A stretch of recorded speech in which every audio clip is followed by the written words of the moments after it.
podcast 162. Nailed it this time. That was friggin' smooth.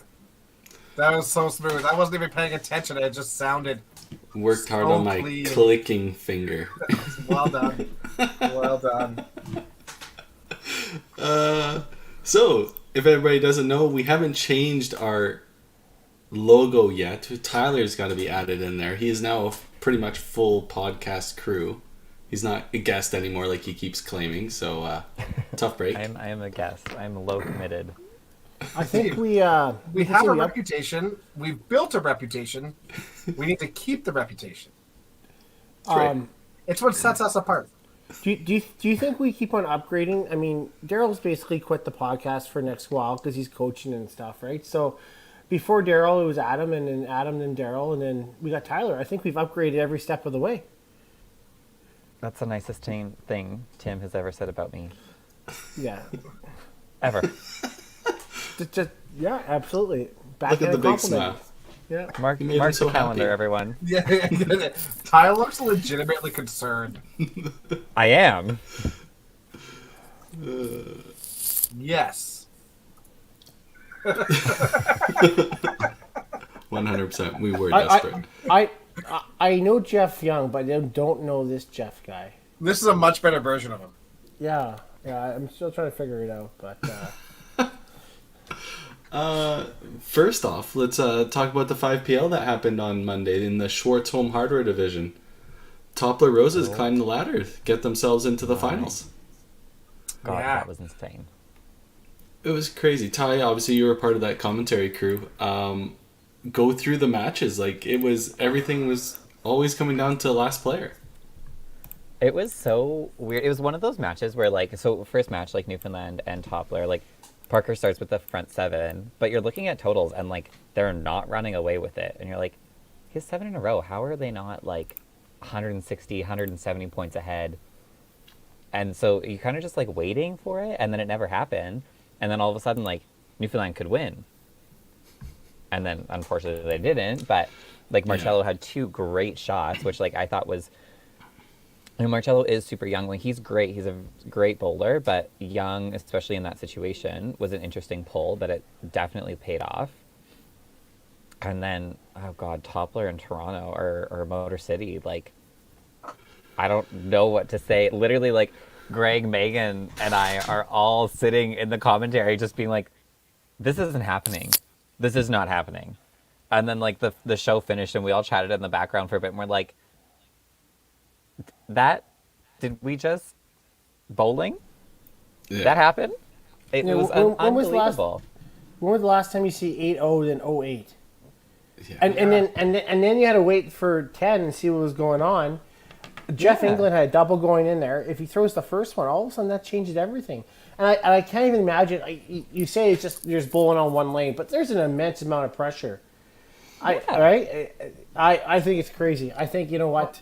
Obviously, Topper played really well, and we really have to give him kudos for those close matches. Newfoundland played incredibly well, and yes, they lost, but the mayhem coming back from an 0-8 to come back and make it that even close. And it's not the coach; it's the players. Definitely not the coach, but it's the player. Right? They played incredible well to come out there. Right? It was wild. Great heart. I mean, right? I love watching, like, Rich play anchor, fist pumping strikes in 10 in that last game, when any other situation they've already guaranteed to have gone 0-8 in that game. They go like, and he's out there throwing fist pumps because they need pinfall. It's crazy. That was nuts. Absolutely nuts. But that's my concern. That was my concern with this playoff format too, a little bit too. It's like, you know, Dream Crushers were first seed. And I don't know. I honestly don't know if it's an advantage because no matter what happens, okay, you're going to play the winner of the 4-5 match. All these teams are good. That's a team that's already warmed up, already played a game in the format at high intensity. So they're locked in a little bit more than I think people are going to be, you know, just walking in for their second game. I don't know if this is an actual legitimate advantage. You're right. And Dexter, we said this, and full disclosure, and Robert Gallagher, please take this as a joke, okay? But the Bombers, Daryl hedged his bet. He hedged his bet, right? He He was either going to be 1 or 2, right? And he wanted to make sure if he was second seed, the 1 seed wouldn't get any bonus. Absolutely, it is rigged, okay? And Wow. he's just it is what it is. And Robert, like again, I'm only kidding, okay? So Just stop. Stop. I love you, Robert. But anyways, yeah, absolutely. That's one thing we have to worry about because Okanagan and Heartland both can play very well, and for them to be running a little bit, we can throw a practice game all we want. It still doesn't. Not an in-game Not the thing, intensity. right? It's not the environment. No. Yeah. No. Yeah, exactly. So with that being said, obviously you've seen Toppler, they I wouldn't say they squeaked their first match out. It was a high intense match. Parker threw great, held the team in. They pull off the win. All of a sudden they're coming up against the number 1 seed, Motor City, who's coming in cold. Like you said, they could have been practicing all they wanted to. But now Toppler's, they're in it already. And they come out firing 8-0. Like, as Motor City, you got to be thinking, what the hell happened? And now we got to 8-0 them and beat them by 229 pins, right? Like, that's such a daunting task to come in cold and run into that situation. Absolutely. How do you not get to like frame 7? Especially like in that match where they're not running away with 8 matches or with 5 matches and total, right? Like, I think 4 of the matches were all within 2 balls. Like, how do you not get to frame 7 and be like, well, meh, like we tried, but whatever. Yeah. Like that was insane. Steve, I do agree. I do agree with this for sure. But that being said, I'm just saying like 1 is an advantage over even like, 2 or 3, because 2 or 3 they're gonna be facing head to head right away in the same scenario, both cold, right? Mm-hmm. So that's a little bit different. One, if they do win the match against 4 or 5, they were talking about having the 2-3 match on the same day, and then facing the winner of that match too. So again, you're facing somebody that's warmed up as opposed to going in cold as well. It is a little bit different. I think obviously first you want to be first, and I think every team that makes the playoffs are a good team. But you know what? I think you're gonna want to face 5th over 2nd. That's just natural. Is it competitiveness, right? That is your advantage. But is it any different than the open step ladder? No, you're actually right on that. Yeah, absolutely. Yeah, the only difference is you're not against them in person matching their energy, right? Like you have to find that energy yourself. Yeah, the only advantage in the step ladders, right, is if you're number 1 seed, you only have to win 1 match. Where in this format, 2 and 3 actually have the same advantage as 1 does. Mm-hmm. Besides, we're playing a lower seed, but it's a top 5 teams out of 12. Like, is it really that big of an advantage? Probably not, but it's the same advantage as 2 and 3. So that's probably something we'll have to work on in the future. I think it's going to work just fine for this season, but maybe a bonus structure would have been set in place, and the prize money would have been a better idea just to offset that little bit. But I mean, we look at Heartland Okanagan. They could be the team to beat this week, right? And they have nothing to lose. They're just playing, right? Yeah. It'd be crazy to watch. Yeah, so obviously that was the 4-5 and versus the winner versus the 1 match. So Toppler came out ahead in that. So the other teams playing in that division is Next Gen and who are you playing, Ty? The Holy Rollers from GP. There's been a little controversy with them this year. A little controversy with you guys having the biggest point spread in totals. Yikes. So that's going to be interesting. That's just embarrassing. No. It's also like fantastic. I mean, if you shot 1,000 and you're if you shot 1,000 and the only differential was like 200, that would be embarrassing. But you thought I shot 1,000 and your differential was 600, so it could be worse. Sure. Not much though. So this Sunday is the Cargill 4-5 winner moving to play 1. So it's obviously Okanagan versus Heartland. And the winner moves on to play the Dream Crushers Sunday morning at 9 a.m. Mountain Standard Time. So Sunday. Tune into that, and then we'll figure out the rest of the playoffs as we go. Yeah. The schedule is a bit in flux at the moment, so we'll try and let people know ahead of time as best we can. It's like the Oilers in the Vegas game. It's just up in the air. Not for lack of trying. I think some teams need to realize if you don't have a full 8, but you have 6 or 7, it's still doable. Right? There's a reason why you went to that roster. That was the whole reason have at the 7. start of the season. You have 8-player roster. If you have 5, you play. Sorry, and we probably play the finals on a day that Tyler books a trip to maybe not Malta but somewhere else, and Not me this time. It'll be Brad. yeah. So I guess we might as well bring in the guest of honor, as we should say, and I'm gonna let Dexter introduce him since he came up with the title. Oh yeah, we're gonna bring in Jeff Galbraith.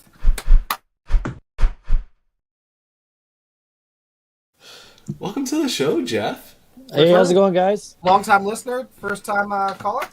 Pretty much. Can you enlighten us on the name change? Yeah. So, just my big celebrity status now. I kind of want incognito. It's very much the same as going like from Tim Wiseman to Tim Weisberg. Yeah. Kind of the same person. Yeah. And somehow a little bit better. Everybody would agree with that. Actually, that's right? that's a fair. Yeah, I like that. It went back to Wiseman. Yes. I have a clone out. I have a clone, and it could be Tyler. Tyler could be it. I asked him today. I'm like, "You got this clone Facebook? Does that mean you guys are triplets now?" I'm still not convinced we're twins. And is this the clone that played the green and gold on the weekend? That was nice to see your face. We've had 162 podcasts, but we've only had like 90 guests. Yeah. Just repeat. It shows how much we like everybody else. I'm pretty sure.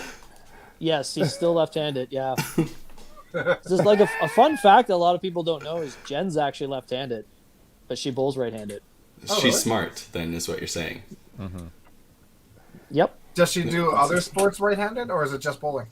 No, she's right-handed pretty much for everything for sports. Yeah, like golf, everything like that.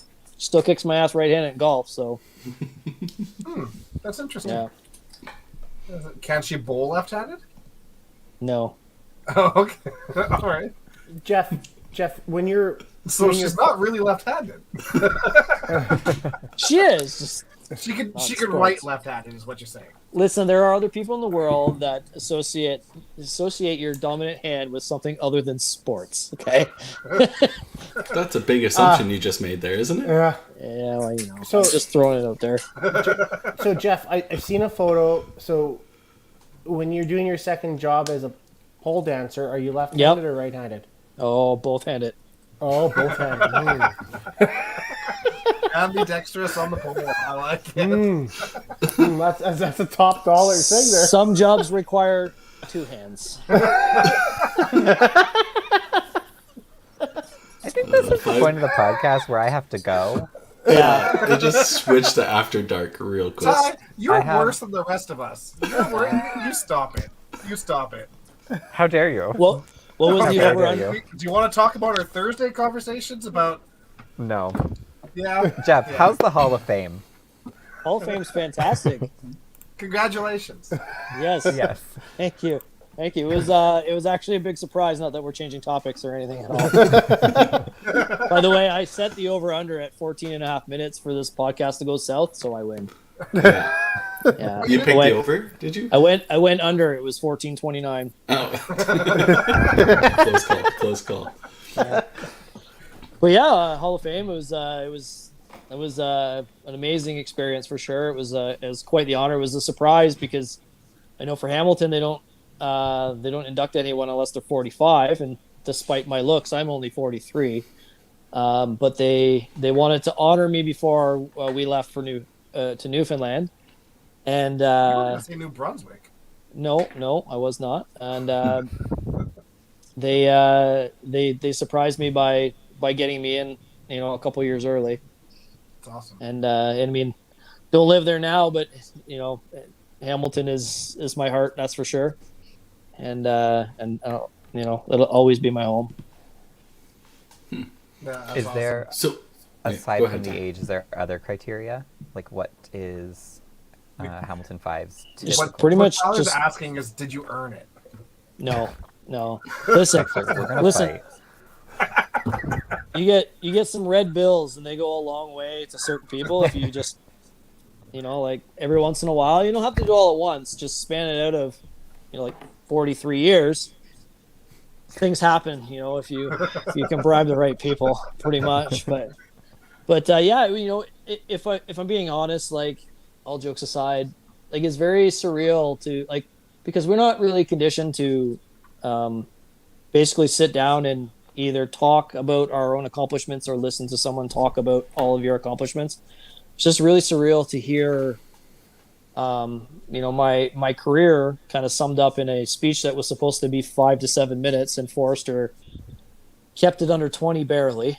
And it's just, yeah, I mean, it was just a really cool experience. And, actually, the one thing I hadn't even said anything to him yet about it. But I just want to thank, first of all, Forrester for doing the speech. He did an amazing job. It was unreal. It was full of laughs, and he roasted me pretty good a few times. And I know some of you guys contributed to Mitch Davies' idea of using the one-word description, and I was very flattered for your hearing. Aside from overrated and short, aside from those two, they were all pretty good. But it was good because I could pretty much figure out who those two were. I heard you yelled out something at overrated. Yeah, I was like, "Oh, Bailey Lawson here? I didn't see him."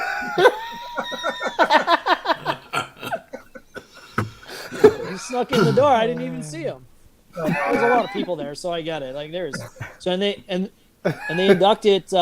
inducted two full classes because they had a class from 2020, and then it got shut down because of COVID, and so then they did the 2023 after the 2020. So I mean, it was a good night. It was it was great to catch up with a lot of people that you haven't seen in a long time because they don't bowl anymore.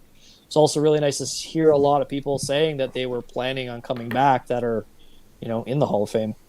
No, that's awesome. Congratulations, you. It is. Thank you. Super well deserved. Just such a great representative of the game. Sometimes. Most of the time.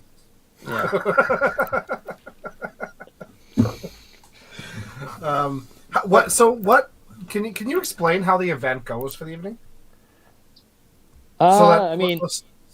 Just like because I think this is a really cool thing that Hamilton 5-pin is doing. It'd be awesome to see other zones do stuff like that. They've been doing it for quite a while. Like I don't know exactly. I'm sure someone in here, like Bob Walters, is in here watching. I'm sure he'll be able to say when exactly they started. He'd have the ins on that. Also, a Hall of Famer who got inducted that night. Awesome. But yeah, it's been it's got to be about 20 years now. They've been doing it, inducting people. I know that too because my mom was inducted, and then she was re-honored the year that in 2012 when we had our win at Nationals for the Open, and our team was honored that night as well. But the night's it's a good function. It's dinner first, and then speeches and inductions, and went pretty quick. I was actually surprised. I was expecting to kind of be in for a long night, and I don't know, maybe it was just the company and the people being honored that made it seem like it was a kind of a breeze to go through, but it almost felt like it wasn't long enough. And we had our 6-year-old granddaughter with us, and she was not bored, and that says a lot because she's a busybody. Yeah.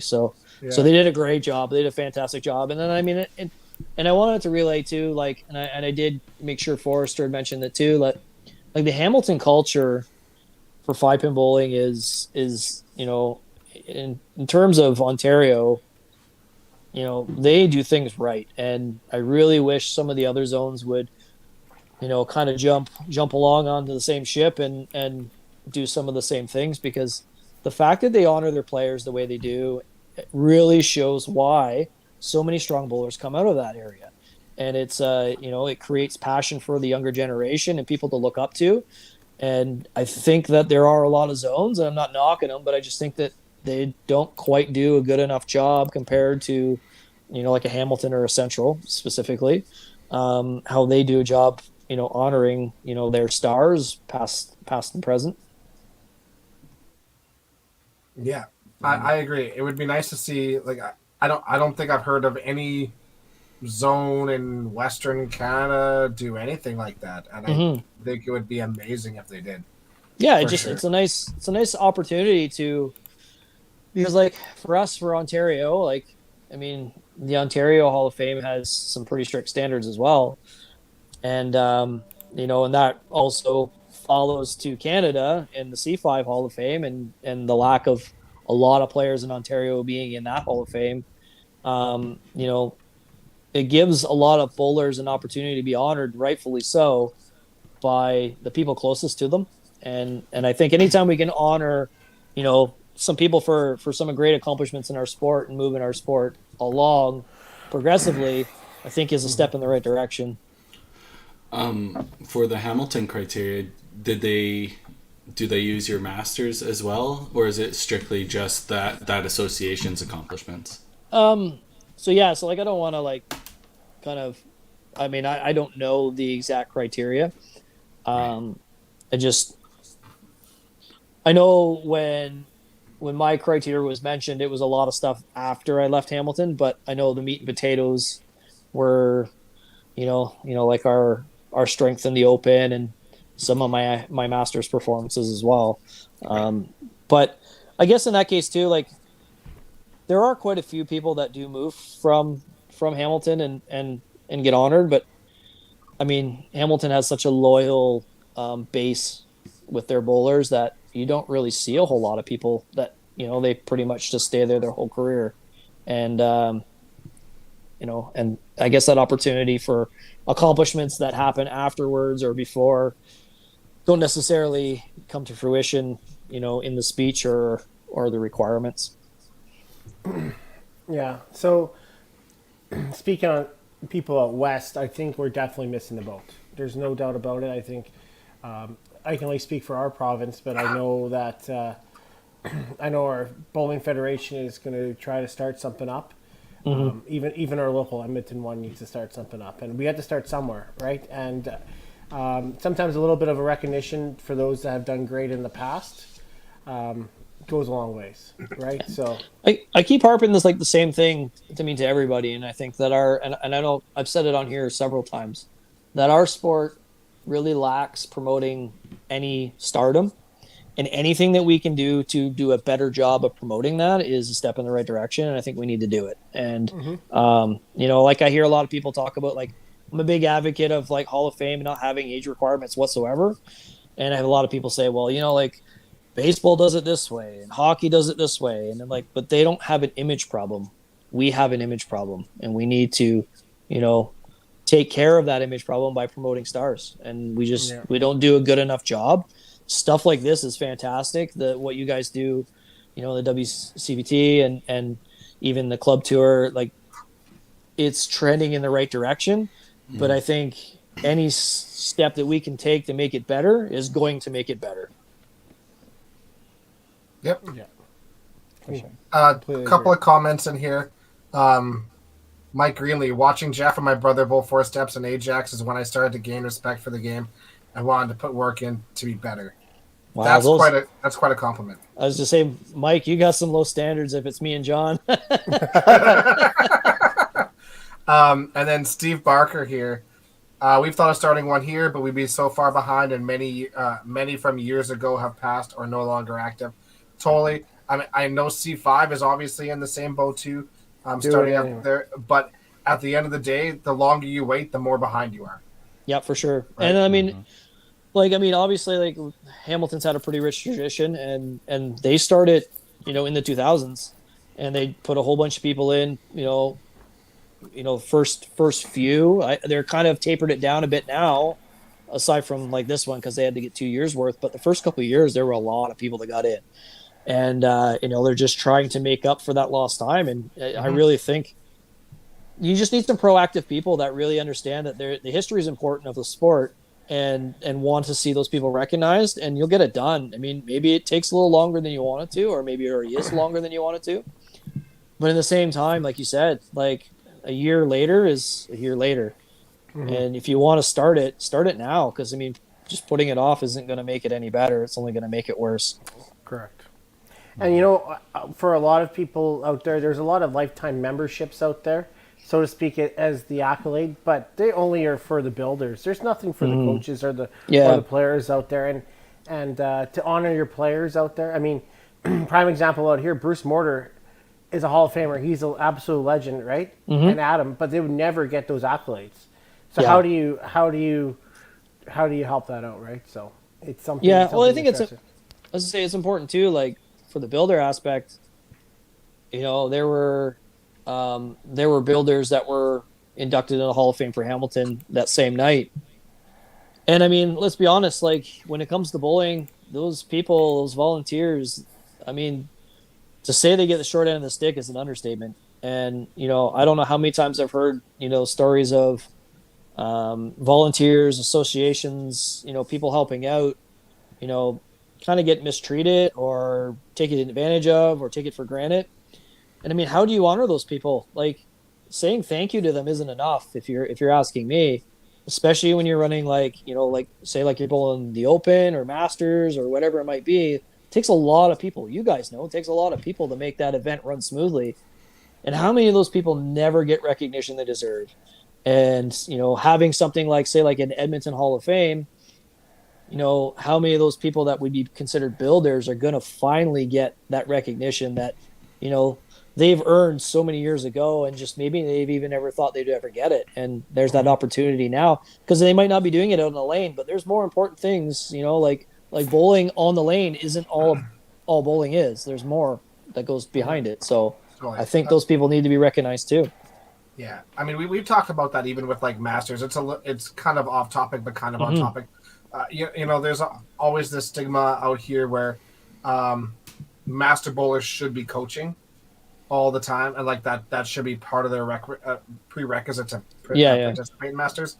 And I understand it, and at the same time, I don't. I mean, there's let's say 500 Masters in Alberta, and only so many centers that have YBC kids and have enough YBC kids. You're forcing all those coaches to coach in all the centers. Yeah. All of a sudden, you're going to have like a bigger problem of having an overload of coaches, and then you know not having enough consistent information between players and or people and stuff like that too. But at the end of the day, I think the biggest thing is that I don't care if they coach, but I would like to see them put back into the game in some sort of way, whether it's, you know, these sort of things or volunteering for tournaments or running tournaments and stuff like that, or, you know, anything we could do promotional wise or stuff like that. All of that stuff matters. It doesn't always have to be just coaching. Yeah. I think Kerry's the prime example of that. He doesn't have a center close by, but you know what? He still gives back so much to the sport. You don't have to give back whether it's coaching or whatnot. There's so many great avenues like what Kerry's done that I think that is a prime example, right? Well, I mean, this, yeah, you know what I mean? Like even this is important because like I'm sure, and I mean, I've talked to a lot of people in Ontario that, you know, have, you know, expressed their appreciation for what you guys have going on. It's making them better because it's getting them more passionate about bowling. Like, I mean, that's not coaching on the lane, but is that not just as important, maybe more important, to instill the passion in a community and make them want to go out and perform more? Like, this is one of the avenues. So it's an important aspect of our game too. Yeah. I do want to bring up on a side note, and they're talking about trading cards. Val is. Yeah. Trust me, we've looked at it. Looked at it, and when it says you want to trade a Mitch Davies and a Dexter Wiseman for a Johnny Walsh, I will take your I Beat Mitch Davies plaque from 2017 Sudbury, and I'll trade you for a Johnny Walsh. No worries for that. That's legendary. That's got to be in the Hall of Fame itself right there, right? That's right. We put that in there, yeah? Yeah. We're in the PIE Hall of Fame. That's what I... But that was so awesome. I think trading cards would be an awesome idea. We need the right person to take that and run with it, because that's not going to be a small amount of work either. But I'd love to see it for something like WCBT, stuff like that, where you can have the stats from the year for WCBT, put them on a card. Yeah, exactly. You don't have So for every pack is a little bit different, different odds of like, and yeah, trading that stuff. I think that'd be really neat. To say like, because I do follow like the sports cards industry a bit, I'm actually kicking myself. It's funny that this comes up. I'm kicking myself because a few weeks ago I missed out on an opportunity. Leaf Trading Cards put out a print to order, and they did Pete Weber inscription cards, autographs, and it was "Who do you think you are? I am" was the inscription, and he signed it, right? Like he wrote the inscription, signed the card, and they ended up overproducing, and they did 400 regular versions and 100 gold versions. And I saw it on Twitter, and I'm like, oh, I got to get this. And it was pretty affordable. It was well under $100 for this card. And I missed out by like a few hours. It had sold out. And I look on eBay, like honestly, look it up on eBay. They're like $350 for like the out of 400 version, and people are going nuts over this card. That's awesome. And I mean like non-bowlers too, like because he's known for that, right? Yeah, exactly. And just think of like that as an aspect, like people are thinking about that person as a bowler in the sport of bowling, and they don't even bowl through a trading card. Maybe there's something to that where, maybe like 1 out of every 10 packs has a Tim Weisberg autograph card. Maybe there's an air card. Maybe there's an air card. It's Tim Wiseman and Tim Weisberg. Just give it away. Toilet paper. But what Val is saying right here is exactly right. 100%. Yeah. Exactly right. Mm-hmm. And that just kind of echoes what I've been saying about like not promoting our stars. Past and present is good, because those kids don't know who to look up to, and if they did, there would be that higher passion. I think there'd be the commitment to want to be just like those people. Like it's changed the slogan from "want to be like Mike" to "want to be like Mitch." The kids will already be the same height as him, so they're halfway there. One of the few guys you can say that to. Yeah, very few. I always tell them I'm the cutoff point for the short jokes. Anything below me, it's open game. Yeah, he doesn't. It's too bad we can't. I don't know if the podcast will be around in 15 years when Mitch gets in the Hall of Fame, because he's 30, right? So 33. He'll be 30. He's 33. Oh fuck. Okay. Well, 12 years. Yeah. So it might be a long time, Mitchy. So I know you're gonna message me tomorrow. It's okay. Yeah. We'll get over it. Yeah. But definitely some great talk there for everybody. Yeah. Way to just end that conversation for us, Tim. Yeah. So Tim wants us to move on. The conversation assassin. Well, no, his inscription. Oh Jesus Christ! That would be perfect. There's a lot of good ones out there that I'm glad that's the one you chose. So, Masters last weekend there, Jeffy. You look like you're wearing your grandpa's sweater there. I think, and was it Under Armour? It was Under Armour jacket. It wasn't a grandpa's sweater. It's all good. Whatever. Yeah. It's close enough, right? I guess my grandpa probably would have worn it if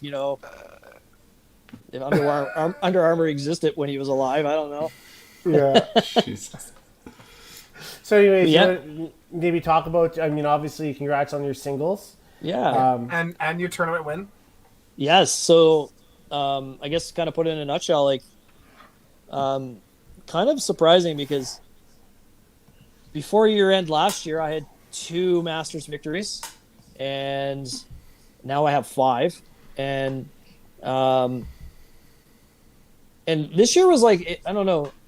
I know we say this every year, and it's funny. We were talking about it on Saturday too, like how it was a grind, but I don't know. Like this year was a little different for me because we got so much stuff going on, and I know you guys probably won't know, but we bowled the Ottawa tournament, and I actually had vertigo, and like bad.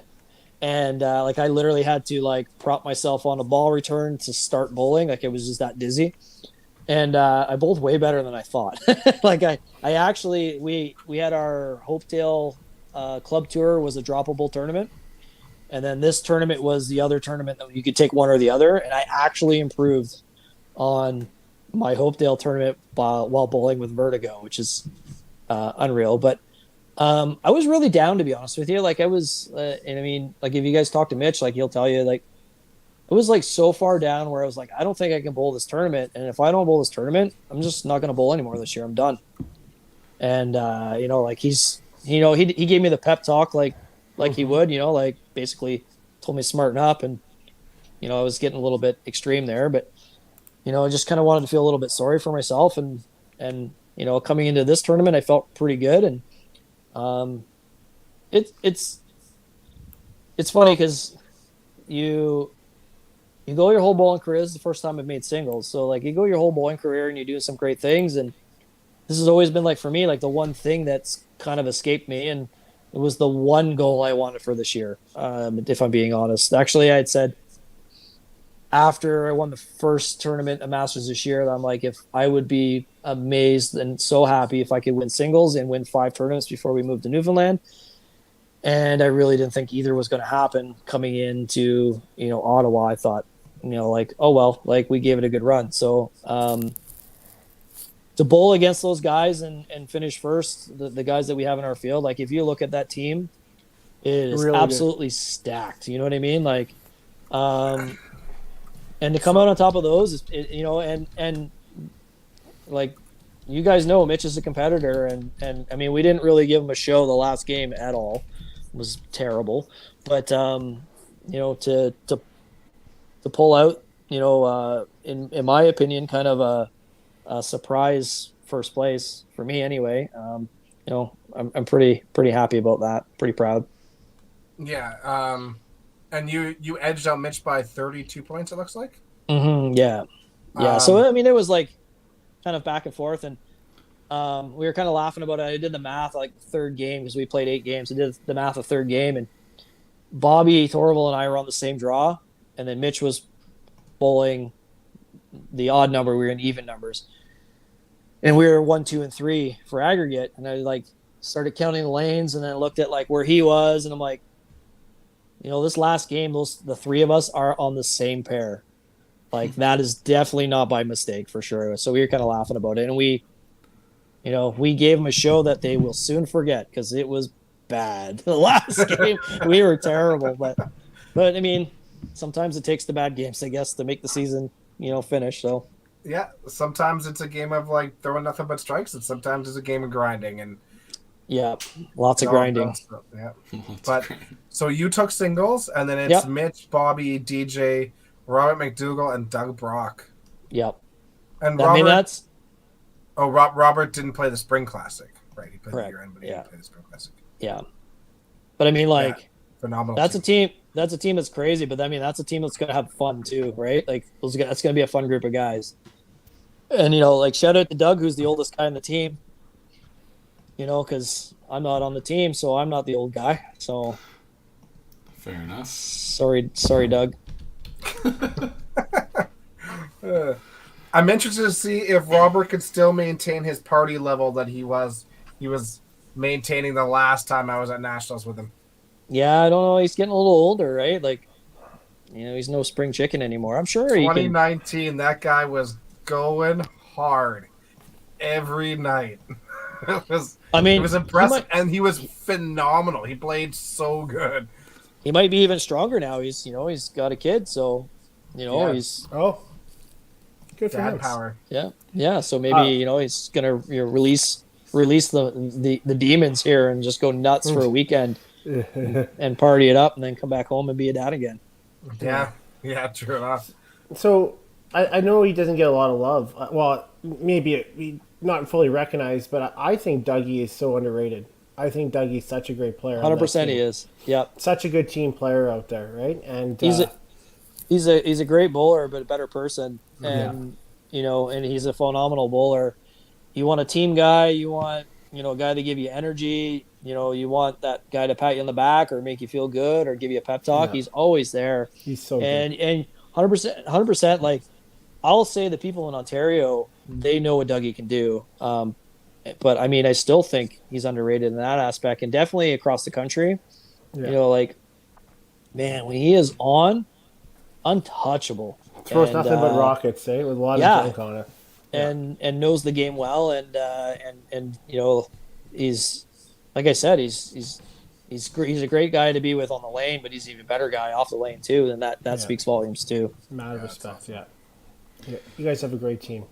The thing about your guys' team too is we see them actually quite a bit. Not just at the Masters or the Open. We see them at WCBT events, Club Tour events. So like, I guess the guys that do those tour stops and do that stuff know who these guys are and know how good they are. And yeah, Doug is a hell of a shooter. Yeah. For the ladies, it looks like Connie Ward took singles. Yep. By quite a bit. And didn't play the Spring Classic either. And then there's Melissa Llewellyn, Tracy Ornison, Sarah Coombs, Kayla Anderson, and Linda McLean. Yep. So That's a good team too. Yeah. Yeah. And Sarah gets to go back home. Yeah. So like she's excited about that. But no doubt. How cool is it you get to play with Connie? Because you're be on the same set the whole time, right? yeah, That must add to your experience a little bit. for sure. I mean, we've gone down and done duck pin together. So I mean, like I've had a bit of experience. You know, I guess maybe like in terms of anybody that was bowling Masters on the ladies' side. I mean, I would know her the best. You know, like, you know, you get to bowl with a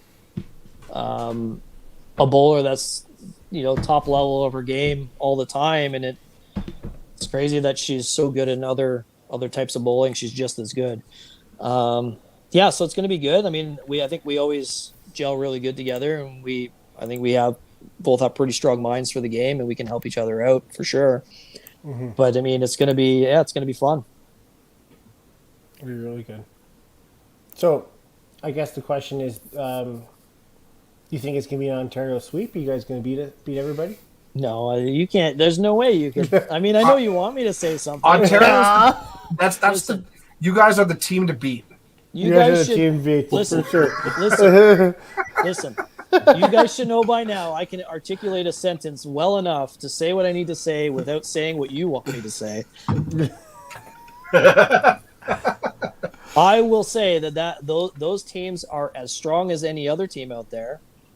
They all know how to win, and it all boils down to, you know, just making it happen on the lanes. And I mean, we saw it last year with our team that, you know, you don't have to be the highest scoring team. Sometimes it just takes, you know, the talent or maybe sometimes luck to win those games that you need to win to come out on top. And you know, those teams have that in their favor. It's just a matter about getting it done. And let's not discount anyone else, because, you know, looking across the country, you know, we can argue that any one of those teams are going to be absolutely stacked, and you could be anywhere in that on that podium. That's a great question. Talking about Masters, is there a completed Masters list now of all the teams? Now that Ontario's completed theirs? Yeah, I'm not sure. I don't know. Like, I scan through every time someone finishes, or they say, like, because you always get those recaps. Yeah, it's always the players going across Facebook trying to piece together what the hell happened. And yeah, and then I usually wait till I see that and go, oh, okay, those guys are done. Yeah. Let's see who's there. Okay, let's see, like... Oh, Northern's not done yet. Yeah. Let's just say, like... Lower Canada, as it's more well known.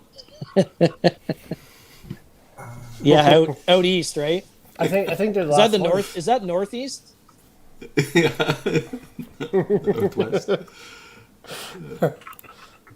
What about Quebec? That's probably the only other one that I haven't seen. Quebec's done, I think. Yeah, Quebec's done. I'm pretty sure Quebec did theirs Yeah. already, yeah. Because we might have had to change our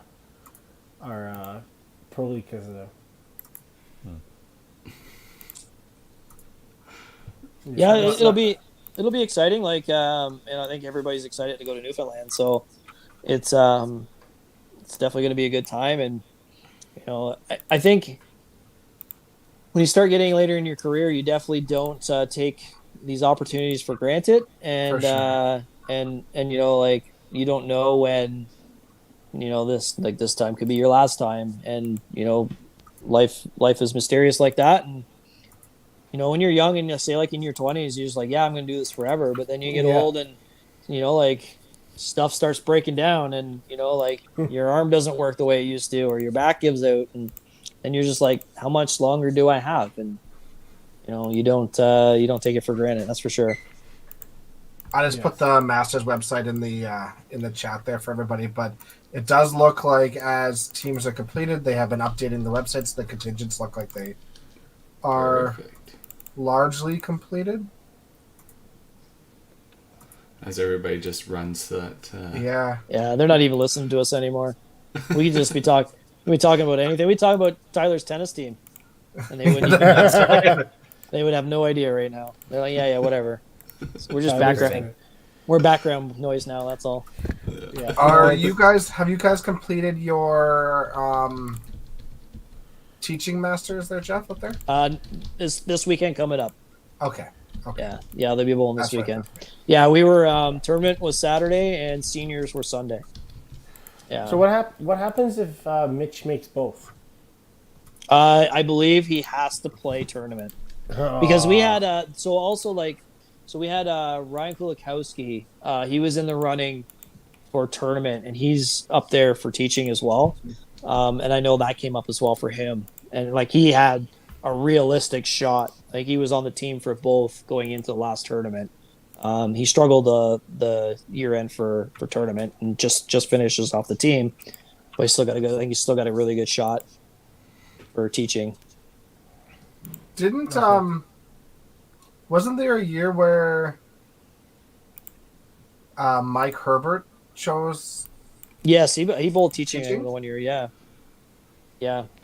I don't know. Like, I mean, he'd probably be able to tell you that for sure. Because I mean, there's a lot of years where I never bowled masters, but I think that may have led to the discussion of what to do. I don't know. I'm just throwing it out there, but yeah. I mean, I don't know. Like you think about it too. Like you think about some of the bowlers out there, like I would think of like a Dave Biscardi or Jim Head that could theoretically make 3 teams the same year. You know what I mean? Like they could tournament, teaching, and seniors. You know, all this, like, you know what I mean? Like that would be interesting to see like someone actually do that. Not be able to bowl all 3, but that would be a pretty unreal accomplishment in 1 year to make all 3 teams. Crazy. It's crazy. Like Dave Biscardi once again on the seniors team. He was on the seniors team last year. I was surprised to see him there. He's on the team again this year. That guy is so good. Solid, man. That's another central bowler. Like they're just like Hamilton. They produce an endless supply of unreal competitive bowlers. Mm-hmm. So do you think what's the reason behind it? I know, is it because of what they offer programming? Is it because of the culture they built?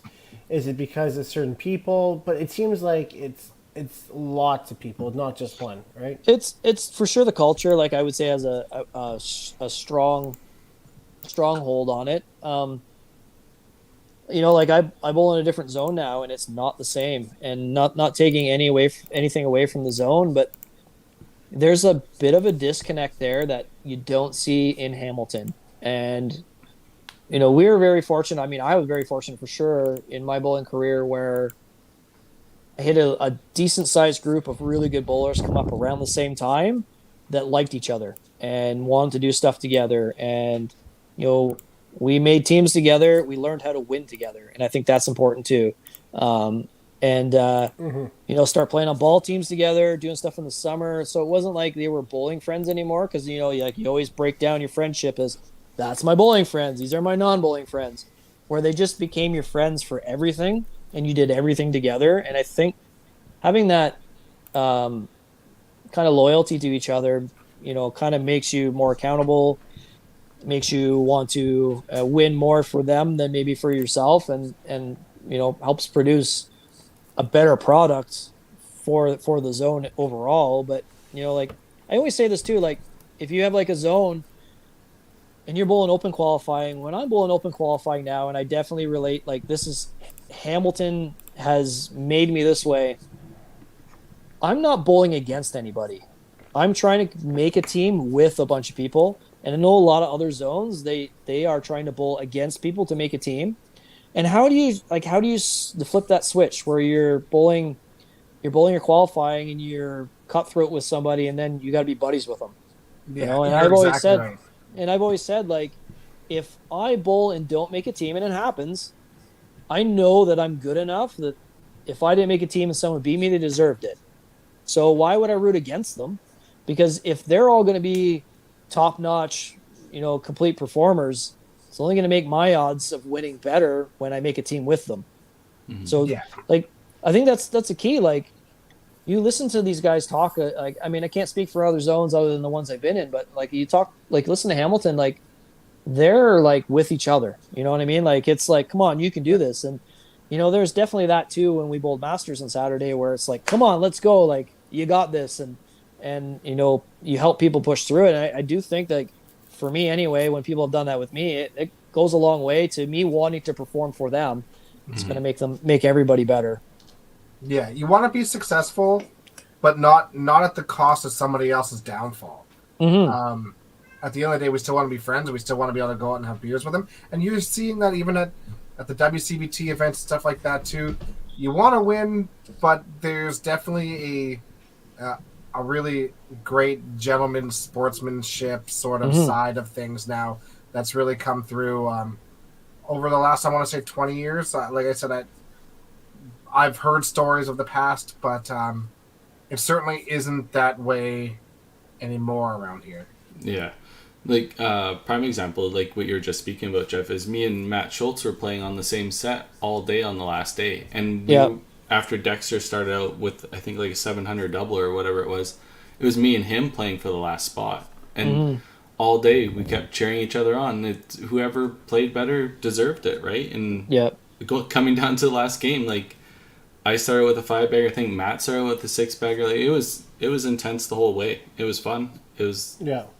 That's what bowling should be like, right? Like, that's what it's all about. By the way, shout out to Schultz anyway, because when I had vertigo, he messaged me, and it was a lifesaver. He made my experience a lot better than it would have been, and I'm forever grateful for all the help. I mean, he was messaging me constantly, like, hey, did you do this? How do you feel now? Like, try doing this. Like, how about now?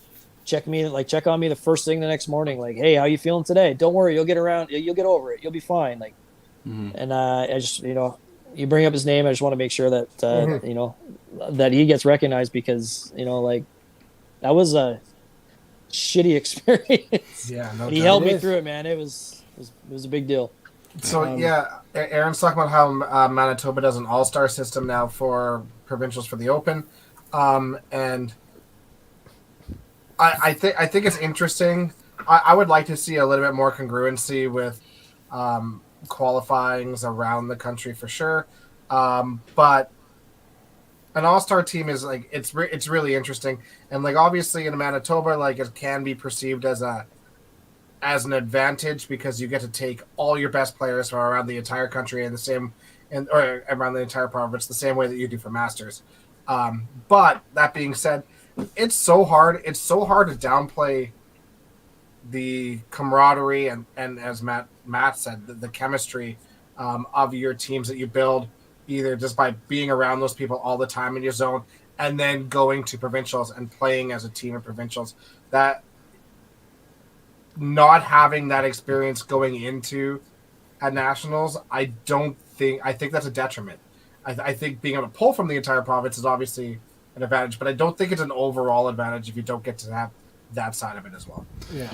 Yeah, I think looking at it that way too is like, then you're kind of saying too that provincial round is extra important, right? Because it's a team building experience, stuff like that. And even look at the Edmonton zone and the Calgary zones, because you guys are so much closer. It might be an hour to get to where you're going, but you can practice a lot more together and stuff like that. Where even a central zone in Alberta, it takes a couple hours to go practice or something like that. So Manitoba doesn't get that opportunity to practice together, especially if you get, like, let's say a Ryan O'Callaghan from Thompson. And so having that provincial round is huge for any of those teams that have to travel for anything, right?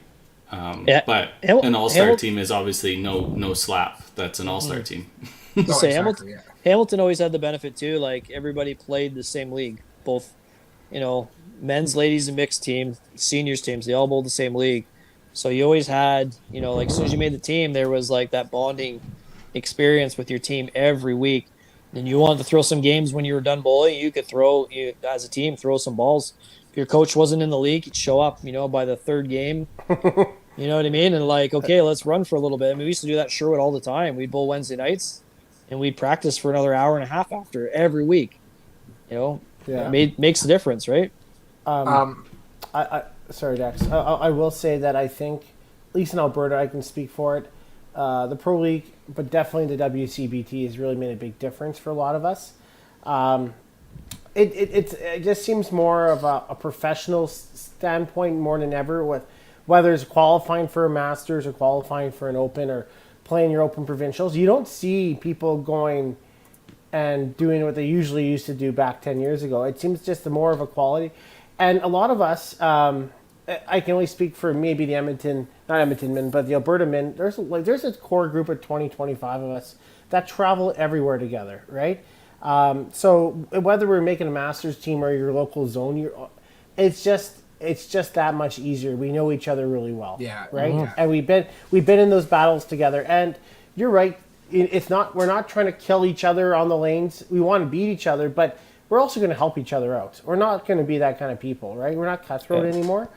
And it goes a long ways, and that's why I think, in general, Alberta's been as successful over the years. I think. I mean, they say you're only as strong as your weakest link, right? And if that link isn't you, you can help somebody else be stronger. It's only going to make you stronger in the long run. Kind of off topic, but on topic. Proud proprietor moment here. For Masters, out of 32 possible people that going, we have 14 people from our center going, and another one, Gary Baird, who plays Pro League with us at our center too. So it's neat. It's really neat to see that. That's pretty cool for us. We were pretty excited for sure. Yeah, I mean, there's probably different reasons for that too, right? Like it's one, because you guys do such a good job. I always say, like, a bowling center run by a bowler is a good key for success, a good start for success anyway. But it also attracts other people that want to be good. And once you attract those people, you're going to see numbers that are that high, because that's the place for everyone wants to be, right? So you accumulate the talent that way quite easily.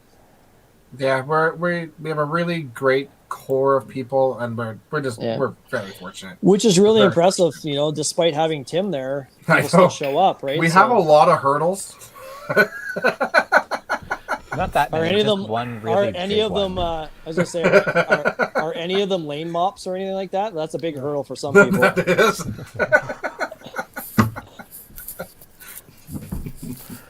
I can't confirm or deny anything. So yeah. We should talk about this. IP, right? IP Nationals. I should bring up some stats here right away. But I would. Yeah, this is a great call, Val. I'd like to shout out Amy too. Amy's another one of our bowlers here at Sherwood, and she was absolutely lights out for that weekend. Yeah, and I think she went in with 195 average or somewhere around there, and she was 250 plus the entire time. It was her first nationals. It was her dream. Her family owned bowling alleys. Her family owned Fraser Bowl here in Edmonton, and it was always her dream to represent Alberta. And she finally got her opportunity, and she played lights out. Yeah, awesome. It's pretty cool. Congratulations to the Manitoba team that won. I do think they're from Winnipeg, actually. So it's great to see Winnipeg back in the fold and winning it. And I know Tim Hooper mentioned Winnipeg won. Sorry, Manitoba won the challenge. Manitoba won the IP. So what about the Open? And if anybody knows how Tim jinxes things, I'm sorry, bud. I'm sorry, you're not helping out your own province there. But, I only know of two places: Winnipeg and Thompson. Manitoba. That's it. The only two places I know about. Are you serious? Yep, don't know anything else. Winnipeg, Thompson. That's it. Those are two places. You don't know Brandon? Never heard. Never heard of it. Never heard of it. Well, trust me, those two places, you're not missing out on anything. That's not. Jesus. It's not what my boy just Ryan doubles says. down on just. I hate Winnipeg. As That's like a triple down now. He's tripling down. Yeah. He's asking for it. It's not the people, it's the city. But hey, in 3 short weeks, everybody's gonna enjoy Edmonton. I know it's gonna be beautiful there for you. So As beautiful as Edmonton can be. yeah, hardworking blue collar town. No different than Hamilton. Yep. Yeah, Hamilton's I saw some nice things in Hamilton. We went by the lake there. It was good there, and it was beautiful. And Yeah, seeing Toronto across the lake, that was the best part. yeah. Oh, that is a great spot for Jeff to freeze up, eh? Yeah, that's perfect. Let's just take a picture of that. He is frozen. Oh, he's back. I would say I didn't have a connection problem. I was just really sick of hearing Tim talk.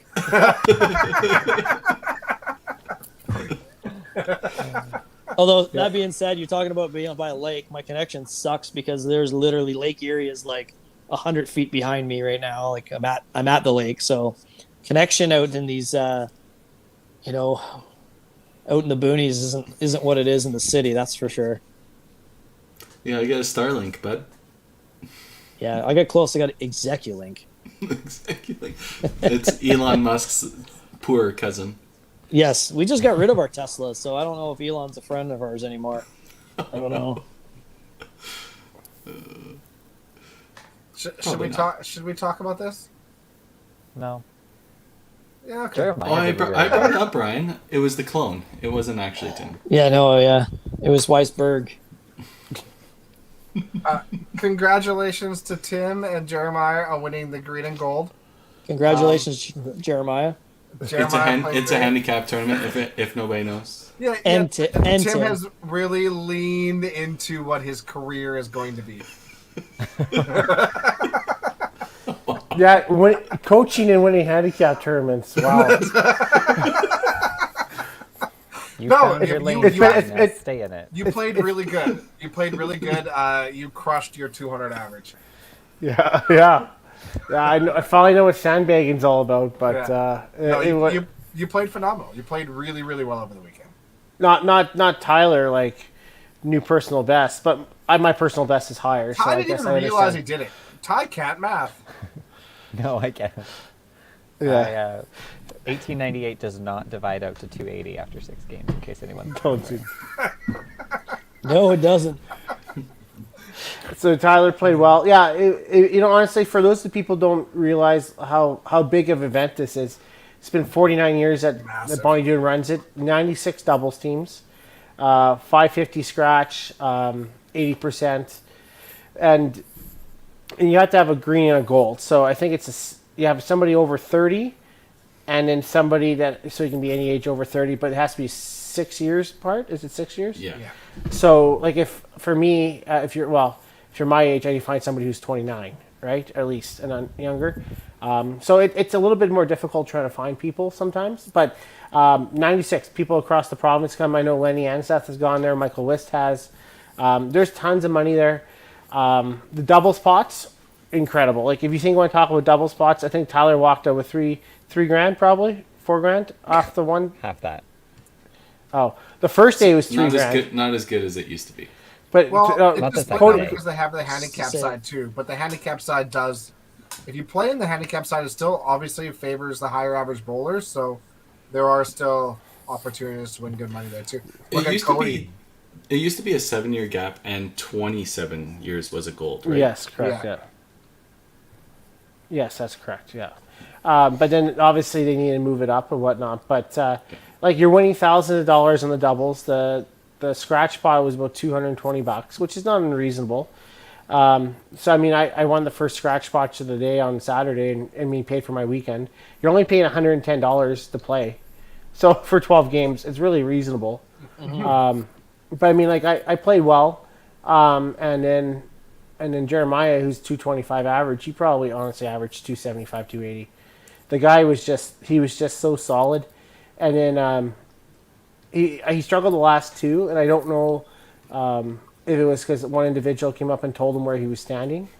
So I was a little bit upset with that, but But otherwise, other than that, he played phenomenal. He was a great. He won. Like I mean, even though whatever I shot, he won it for us, and super proud of the kid. So it was nice. And we play Sundays, and the little bastard can't throw that well on Sundays, but he can He play does well when on he a faces turn. our team. He was shooting like. Oh, He and shot Mark a six-bagger against Brittany like every time he faced her. and Mark Doss, but that's because there's a different motivation there. It's Mark Doss, so yeah, but he played well. But 96 teams. If What you do you guys mean ever by want, different motivation? it's just an average pro, just an average pro. If don't be getting into other things there, Dex. That's I'm just asking questions. but This is an interview process. You made no. We're Not- interviewing not- you because you won a tournament. Yeah, it was great. On a Sunday. Yes, on a Sunday. Well, congratulations, Tim. Thank you. Forever, Well, we forever. weren't great. supposed to congratulate him. We're just supposed Yeah, to for tell team not everybody Tim, that was he very won. Yeah. big of you. Hey, I didn't really What? mean it. Oh, My fingers were crossed.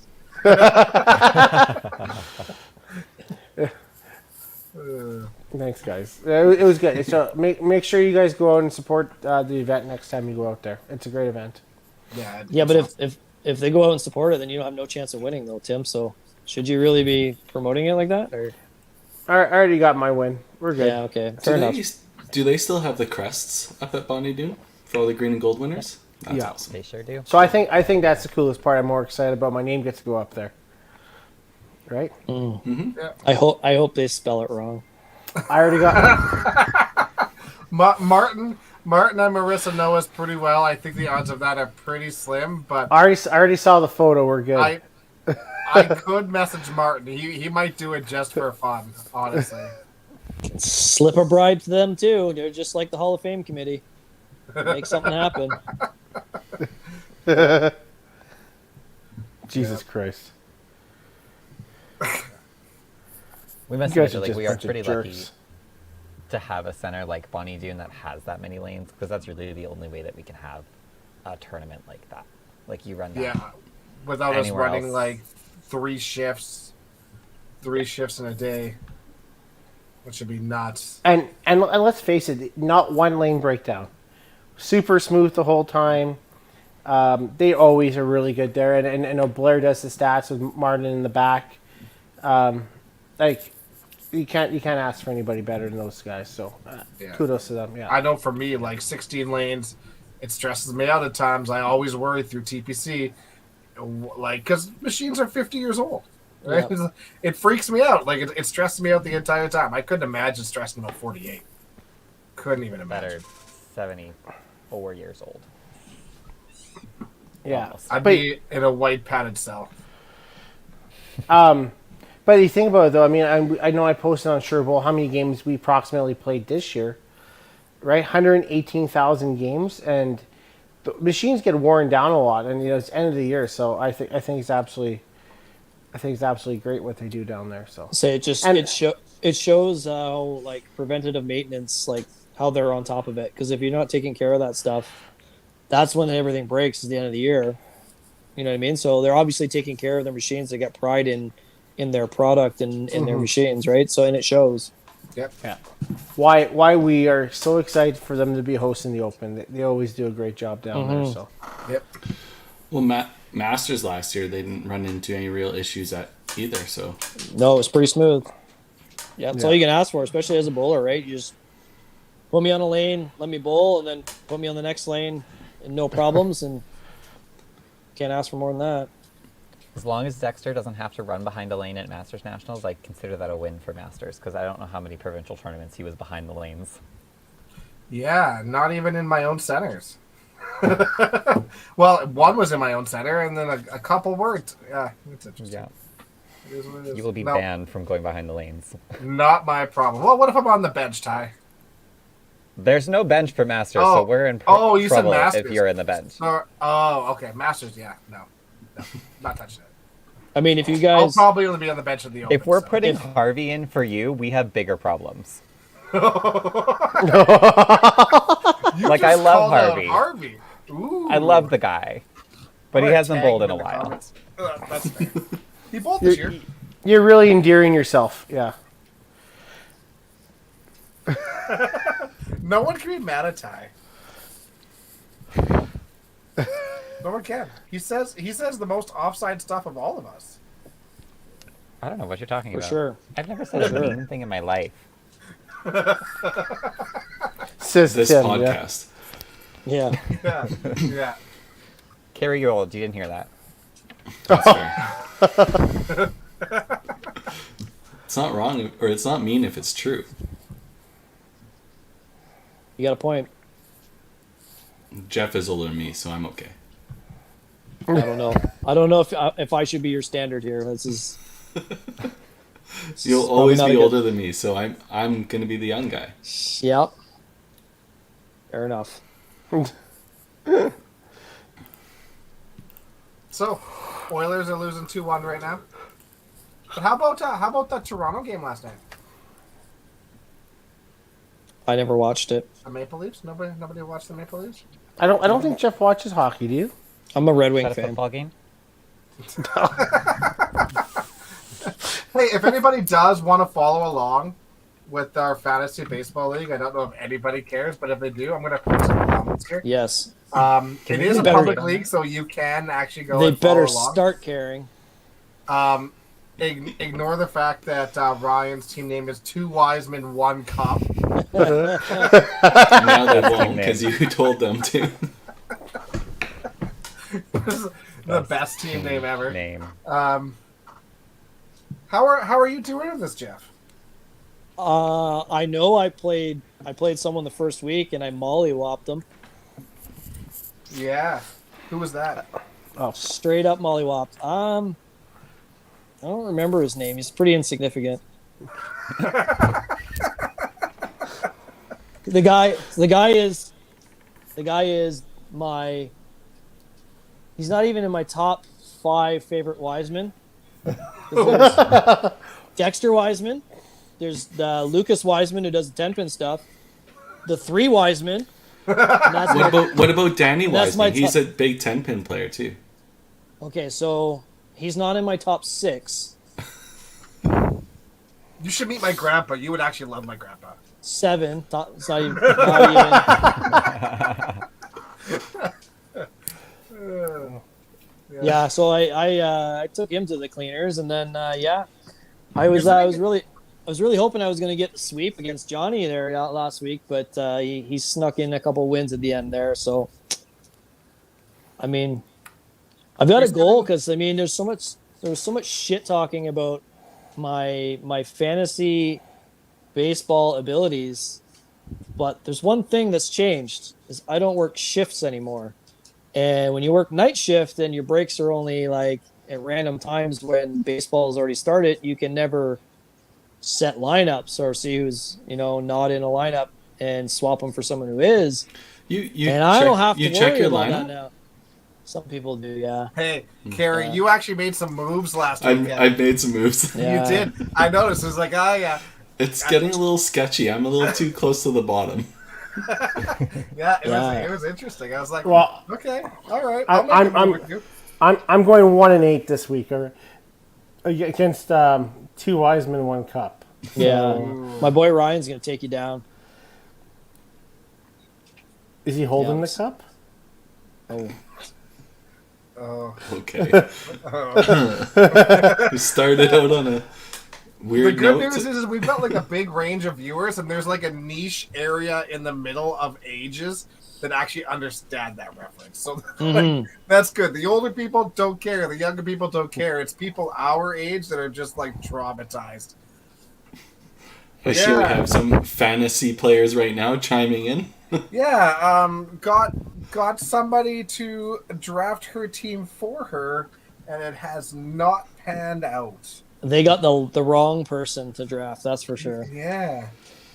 The key is to take someone who's never watched a game of baseball and just pick the person that looks the prettiest. Do you know the same It's good way enough like for third people go to place. the horse races and pick a horse?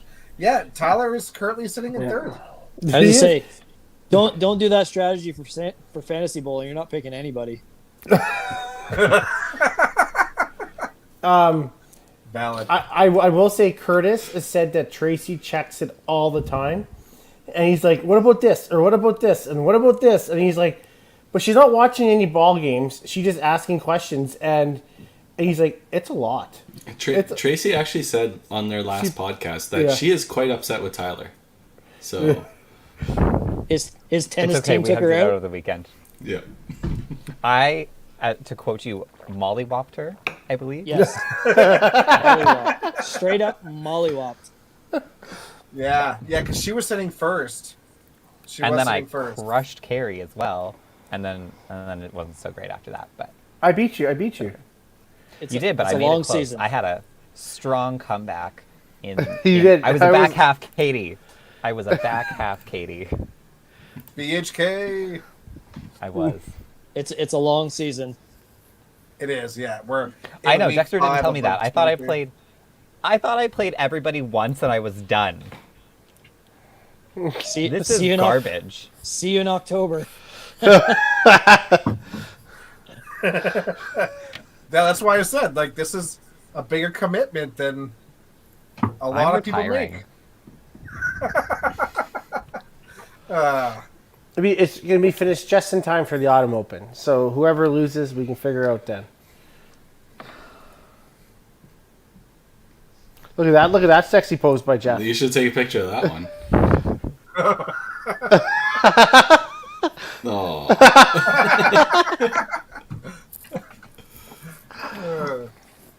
Yeah, I think it's pretty clear who's going to be last already.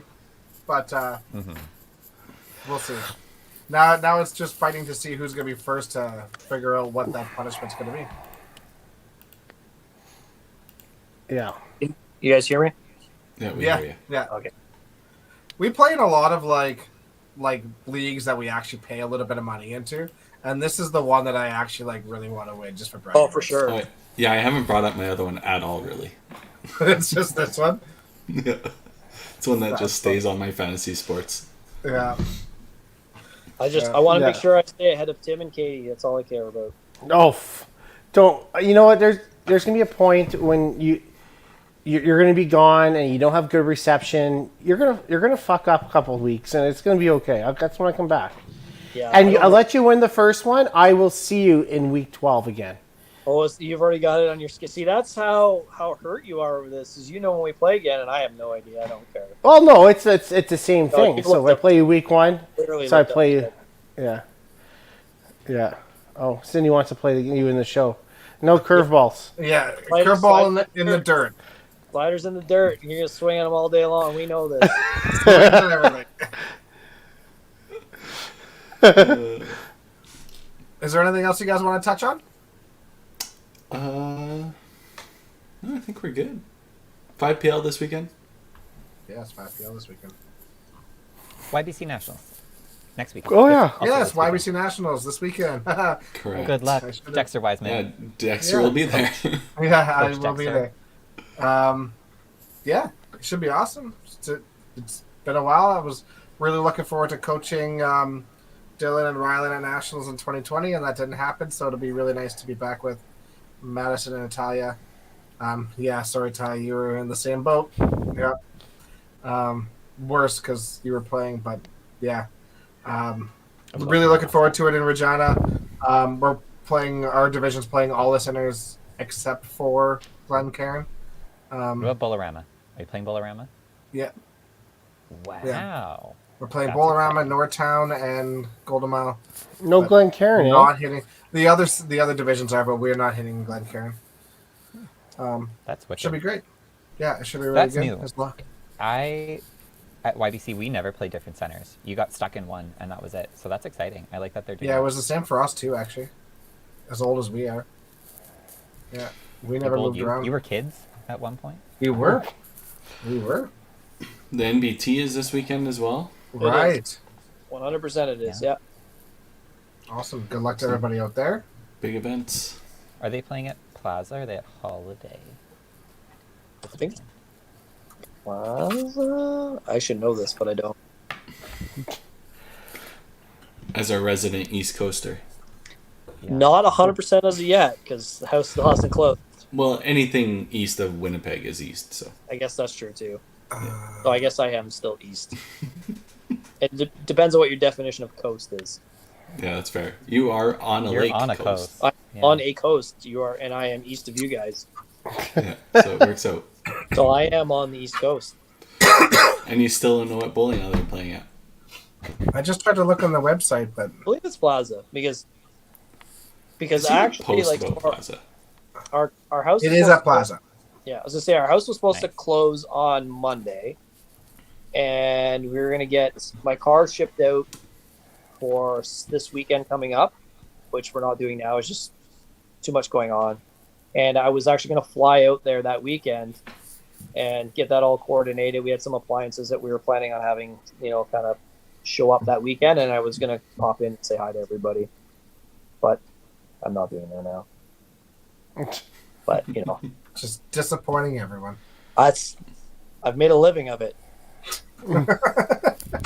The Hall of Fame would say otherwise. Yeah, but, exactly. Exactly. It's a hall of very good now.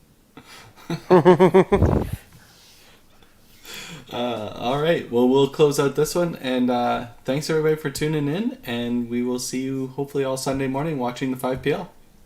Thanks, guys. Yeah. All right. Thanks, everybody. See you guys. Go Thanks, Dream Jeffy. Crushers.